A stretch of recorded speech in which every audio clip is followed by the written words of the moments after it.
नमस्कार, मैं एन झा एक बार फिर आपके सामने प्रस्तुत हूँ एक नए विषय को लेकर, एक नए विश्लेषण के लेकर। अभी हम चर्चा करेंगे, सेंसस के बारे में चर्चा करेंगे, जनगणना के बारे में चर्चा करेंगे, जिसका अभी अभी अधिसूचना सरकार ने जारी की है। और देखेंगे कि ये जो जनगणना है, ये जो सेंसस है, ये क्यों महत्वपूर्ण है। अब इस बार जो सेंसस होगा तो सेंसस के साथ, जनगणना के साथ जाति जनगणना भी होगा, माना कास्ट इन्यूमरेशन का भी ये प्रोविजन है। अब लास्ट जो जनगणना हुई थी वो अभी से 16 साल पहले 2011 में हुई थी, और उसके बाद जनगणना नहीं हो पाई। 2021 में होने वाली जनगणना थी, तो वो कोविड संक्रमण के कारण ये टाल दिया गया है। और अभी हाल में जो होम मिनिस्ट्री, भारत सरकार के जो जो है, गृह मंत्रालय ने जो जनगणना को शुरू करने की प्रक्रिया शुरू करने के लिए उन्होंने जो फेज, डिफरेंट फेज में जो है करने के लिए उन्होंने अधिसूचना भी जारी करी है। इस बार जो जनगणना होगा, ये देश के से मोस्ट ऑफ द प्लेसेस में जो जनगणना का होगा, उसका जो बेस डेट है वो बेस डेट 1 मार्च 2027 रखा गया है। और बाकी जो बर्फ़ या बर्फीले एरिया है, ठंडी एरिया है, जो ऐसे प्रदेश जो है जैसे जम्मू कश्मीर, लद्दाख, हिमाचल प्रदेश, उत्तराखंड, वहाँ बेस जो डेट रखा गया है 1 अक्टूबर 2026। अब हम ये कुछ देखेंगे कि जो फर्स्ट ये देखेंगे कि ये जनगणना, वास्तव में जनगणना क्या होता है। अब हम किसी देश और देश में रहने वाले जो लोग हैं तो उनके बारे में जानना जो बहुत ज़रूरी है। जो वो कौन से लोग हैं, ये क्या करते हैं, इनका जो एजुकेशन लेवल क्या है, इनकी सामाजिक स्थिति है क्या, इनके पास अपना घर है क्या, ये सभी, इन सभी का डाटा गवर्नमेंट इकट्ठा करती है। आप सिंपल वर्ड में देखेंगे तो किसी देश या स्पेसिफिक एरिया में जो एक जनसांख्यिक और सामाजिक और आर्थिक जो आंकड़ा जो इकट्ठा करना है, और उसको इकट्ठा करके एनालिसिस करना है, और उसको जो पब्लिक की, सार्वजनिक करने की जो प्रोसेस है, वो उसको हम जनगणना करते हैं। और इस बार जैसे हमने किया कि एक इम्पोर्टेंट फैक्टर ये है, जिस बार जनगणना के साथ साथ जो कास्ट यूनिट, जाति जनगणना भी होगी। इससे पहले तक जो जनगणना होती थी उसमें केवल शेड्यूल कास्ट या शेड्यूल ट्राइब जो है उनकी जात का ही इन्यूमरेशन ये होता था। अब ये जो 2027 1 मार्च जो इसका जो बेस डेट देखा गया है, तो आप जानते ही हैं, जो ये जनगणना जो 2021 में होने वाली थी, क्योंकि लास्ट 2011 में हुई थी, तो ये इस देर विभिन्न कारणों से देर हो गई, जिसमें एक कोविड संक्रमण का होना बहुत जरूरी है। अब ये जनगणना का जो प्रोसेस है, देखिए हमारे यहाँ जनगणना है जो 1872 से लगातार जनगणना होगी, हर 10 ईयर्स के अंतर पर। ये डिकेडल जो है इनोवेशन है। और 1931 में लास्ट जनगणना थी, जिसमें जो कास्ट जो स्पेसिफिक जो इनोवेशन भी किया गया था। लेकिन आफ्टर इंडिपेंडेंस 1948 में प्रोविजंस के अनुसार जो अब जनगणना होती है, उसमें जनगणना में अनुसार, जैसे 1951 में हुई जनगणना, 1961 में हुई, 1970 हुई, उसमें जो ये जातिगत जनगणना का प्रावधान नहीं था। आपको जैसे ऐसा होगा 1971 के जो लास्ट जनगणना के बाद जो नेक्स्ट जो परिसीमन जो हुई थी, हर जनगणना के बाद, यदि जैसे लोकसभा, राज्यसभा के जो मेंबर्स के जो पॉपुलेशन के अनुसार उनका जो उसको बढ़ना, उसको ज़्यादा देना, उसके जो परिसीमन में हुई थी, तो वो 1976 में परिसीमन हुई थी, जिसको बढ़ाने के लिए। लेकिन दक्षिण राज्यों के जो कुछ ऑब्जेक्शन रहा, क्योंकि दक्षिण राज्यों में इस दरमियान जो है, जो पॉपुलेशन जो है धीमी गति हो गई थी, जबकि उत्तरी जो भारत का क्षेत्र है, मोस्टली जो हिंदी बेल्ट और उत्तरी भारत का क्षेत्र है, वहाँ जो तेज़ी से बढ़ी। तो वो जो परिसीमन जो उसके हुई थी, जो on the basis of which जो सीट्स ऑफ एमएलए एमपी को भरने की बात थी, तो उसको टाल दिया गया 25 साल के लिए। फिर नेक्स्ट भी 25 ईयर्स के लिए 2001 में ही टाल गया। फिर एक बार फिर हम उसमें देते हैं। तो आप देखेंगे इस बार का जो ये जनगणना है, तो ये केवल जनगणना है, इसके साथ साथ हर व्यक्ति की इसके जात का ही एक विकल्प है।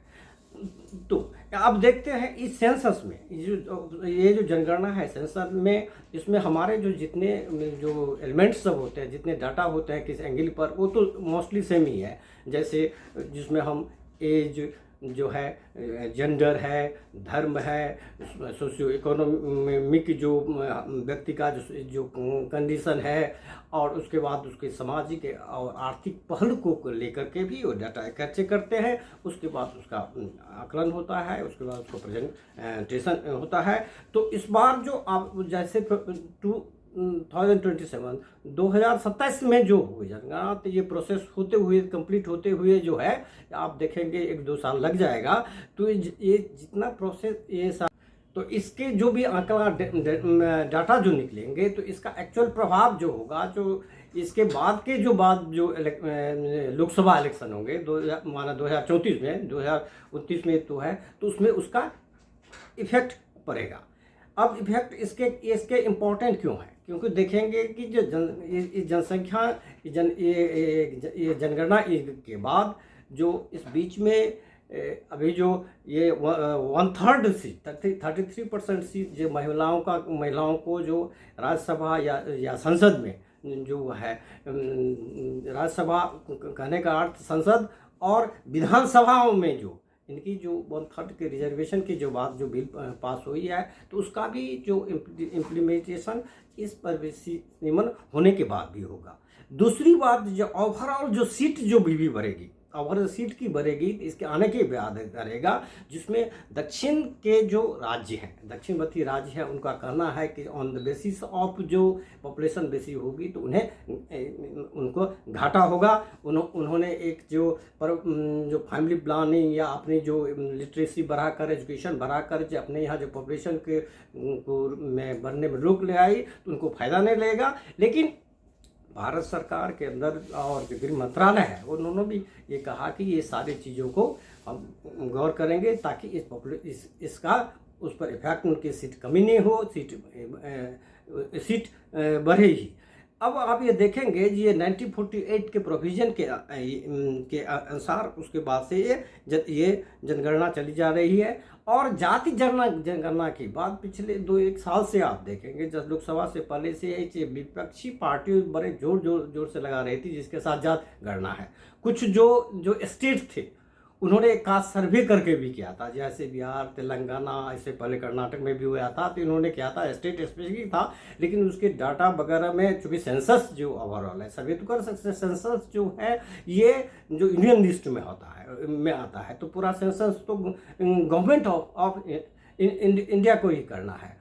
तो उन विपक्षी लोगों भी बहुत कह रहे थे, प्रभाव दे रहे थे, जिसकी माना जितना जिसका जनसंख्या है उसके हिसाब से जो पावर सत्ता में उनकी भागीदारी की बात कर रहे थे। तो इसी मद्देनज़र जो अभी जो केंद्र की सरकार जो है, उन्होंने अप्रैल महीने में उन्होंने कह दिया कि जो गणना होगी, वो जाति गणना के साथ जो जनगणना होगी उसके साथ कास्ट इमिग्रेशन भी उसके साथ होगा जाएगा। इस बार के और भी खासियत है, जो सेंसस को ठीक से रहने के पूरा ये डिजिटल फॉर्म में, इस बार जो जिक्र है डिजिटल फॉर्म में होगा, और ताकि कोई इसमें जो क्लैरिटी, जो डाटा का जो क्वालिटी है उस पर देखा जाए। और अब जैसे अब देखेंगे, जो इतने दिन के बाद 16 साल के बाद जो जनगणना हुई, उसमें तो एक जो कारण था ही, उसके बाद भी जो कोविड के कारण डिले हुआ, और सरकार का कहना है जो कोविड के बाद भी जो कुछ देशों में जनगणना हुई, तो उसके डाटा कंट्रोल में कुछ समस्या आ गई। तो इस बार हम जो करेंगे ये डिजिटल फॉर्म, इसमें ये होगा। और 2 चरण में मोस्ट ऑफ द जो कंट्री के मोस्ट ऑफ पार्ट में तो एक बार 2027 को जो है बेस्ट डेट माना गया है। और अन्य जो 4 जो बर्फीली जो एरिया है, कोल्ड एरिया है, जैसे हिमाचल प्रदेश, जम्मू कश्मीर, लद्दाख और उत्तराखंड, इनका जो डेट रखा गया है 1 अक्टूबर 2026। अब देखेंगे कि ये इसका महत्व क्यों है ज़्यादा अन्य अन्य से? क्योंकि एक तो इम्पोर्टेंस ये है जो पहली बार इम्पोर्टेंट है, ये बहुत डिले होकर आखिरकार चलो government ready to do census. दूसरे फैक्टर ये इम्पोर्टेंट है जो इस बार 1931 के बाद प्री इंडिपेंडेंस पीरियड, उसके बाद पहली बार जो जात स्पेसिफिक विकल्प इसमें दिया गया है। और तीसरी बार ये बहुत इंपॉर्टेंट है जो इसके जो पॉपुलेशन के जो डाटा जो होंगे उस बेसिस पर जो डिलिमिटेशन है उसके बाद परमिशन कमीशन मिलेगा, जिसके अंतर दो चीज़ होगी। एक तो जो महिलाओं के आरक्षण जो 1/3 ऑफ सीट जो उन्होंने संसद और विधानसभाओं में जो रिजर्वेशन का बिल पास किया है, तो जो सीटें जो अकॉर्डिंग बढ़ेगी। और दूसरा है जो total number of state wise जो सीट बढ़ेगा उसको बढ़ेगा, जिसमें साउथ वर्सेस नॉर्थ के बीच जो कंफ्लिक्ट है, साउथ वालों का डर है, इससे हमारे सीटें कम होगी। हालांकि जो गृह मंत्रालय ने गवर्नमेंट और सेंट्रल गवर्नमेंट ने भी किया है, इस सब बातों को ध्यान में रखा जाएगा ताकि जो रिप्रेजेंटेशन उनका भी रिप्रेजेंटेशन नंबर ऑफ जो एमपी उनका भी बढ़े।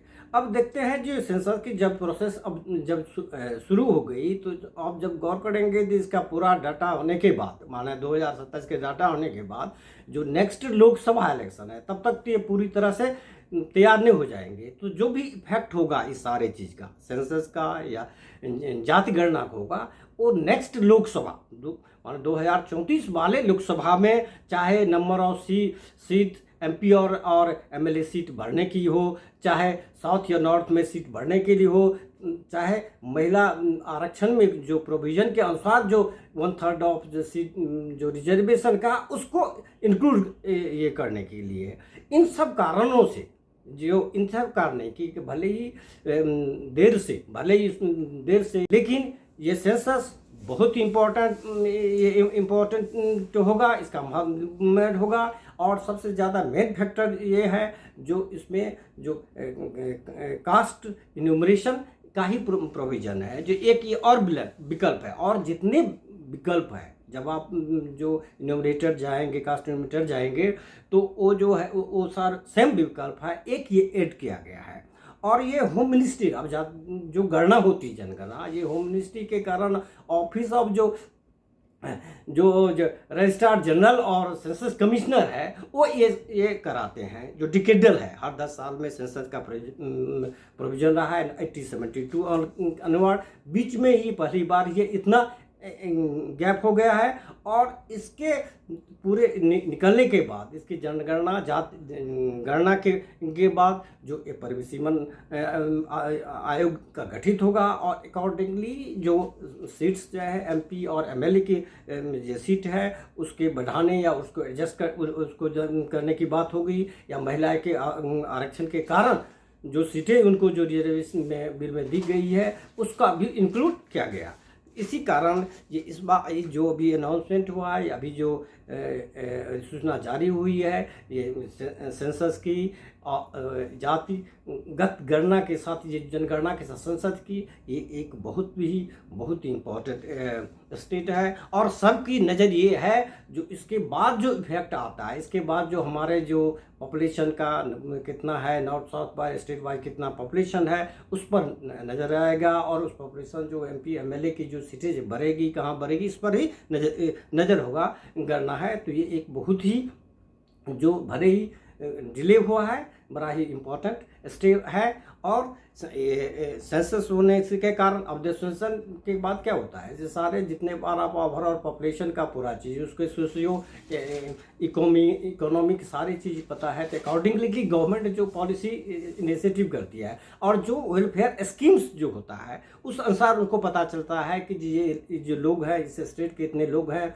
उनका जो आर्थिक स्थिति है उस चीज़ के आप उनको हेल्प होता है। जो कल्याणकारी जो योजना होती है उसको चलाने को उसको इम्प्लीमेंट करने के लिए दैट्स व्हाई जो ये लेटेस्ट जो अनाउंसमेंट ऑफ जो सेंसस है एंड अलॉन्ग विथ जो कास्ट इन्यूमरेशन है, ये बहुत ही इम्पोर्टेंट है। धन्यवाद।